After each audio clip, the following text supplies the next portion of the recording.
Good to talk to those guys. Good to hear from those guys. And, of course, Rusty will be back up here with me for the juniors game. Nige Wilkins with me here for the senior game, 21-21 at halftime. Great game. Been a spectacular game. Lots of plays, lots of big plays. Yes, from both sides. Defensive side, you got Thornton. He's making some big stops there. Chavez, a couple guys that are making it. Big Bear Barker making some big stops. On the other side, Vicari Swain, 5 catches, 99 yards, a touchdown. He's been performing great in this game when he gets the ball in his hands. Ben Guthrie on the other side. I mean, he's been pressured. That drive right before the half, it's like 2 sacks there. He's cool, calm, and collected. Made the throw on the outside there to Ethan Christian. Got them in the red zone. He's performing great. I think he got 106 yards, 2 touchdowns. Those are kind of standouts for me. All right, let's take a look at the halftime stats. The team stats, they're presented by Gatorade.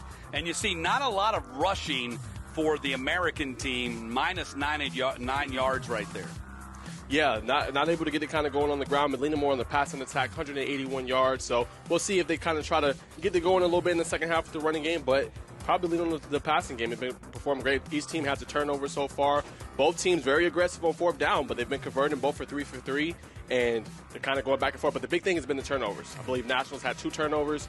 They were able to get a punch out from both Brookwood players, Noah Holton, and then also the other player was able to get a big interception. I thought those were huge also in the first half. It's an all-star game. No punting in an all-star game, right? We're going for it on 4th down. Let's take a look at the first half highlights. And Keegan Stover, we haven't seen him really since that opening series. He injured that opening touchdown drive, then Ben Guthrie, and then Stover scored again. Yes, big run there. Nice downfoot throw here from Gray. Hitting Elko. Yep. Elko had a nice first half. There's Vicari Swain, and here's that speed. Turns on the Jets there. South Carolina signee having a great first half. Gray throws the interception right there. Corey Elliott there with the pick. Big fumble there. And as you mentioned, the Brookwood players had a couple of big forced turnovers in that first half on the defensive side. That they did. And another thing to watch on the second half is also that national defensive line. They're really getting after it, really making the American kind of quarterbacks feel uncomfortable. But a late touchdown there from Temple receiver Cam Vaughn was really impressed. I think you saw some great storylines this year. I mean, you've seen kind of the Gainesville program under first-year head coach Josh Niblett. They get all the state final. Carrollton moves up to 7A. They make it all the way to the state final. Trading blows back and forth with Mill Creek, who just looked dominant. Ever since their Buford loss, they just looked dominant. Defensively, they were kind of firing on all cylinders, and they held tough in the first half, but they kind of just pulled away there in the second. But those 2 stories I thought were great this year. Yeah, and Josh Lovelady told us, that loss to Buford, you never like to lose, but that was a good thing for his team. Yep. Helped them reset and refocus, and you were exactly right. They were a different team after that Buford loss on October 14th. Didn't lose again. It was the only loss of the year. Guthrie does run for the first down to keep the game going. In the Alpharetta story, talking about Ben Guthrie, the Alpharetta story, them getting back, this is the best season they've had since the days of Josh Dobbs.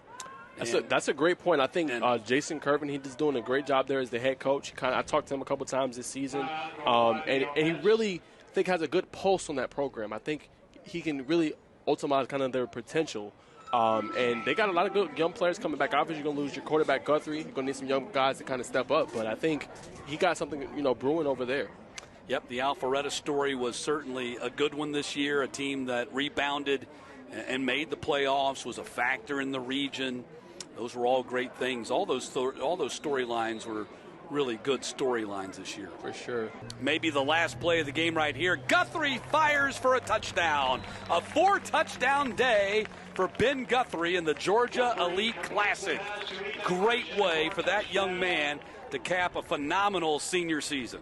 You talk about elevating your stock, and you talk about putting out some good tape. Ben Guthrie has done that today. His 4th touchdown, second to Ethan Christian. He has done the same thing here today. I think he has over 150-plus yards receiving.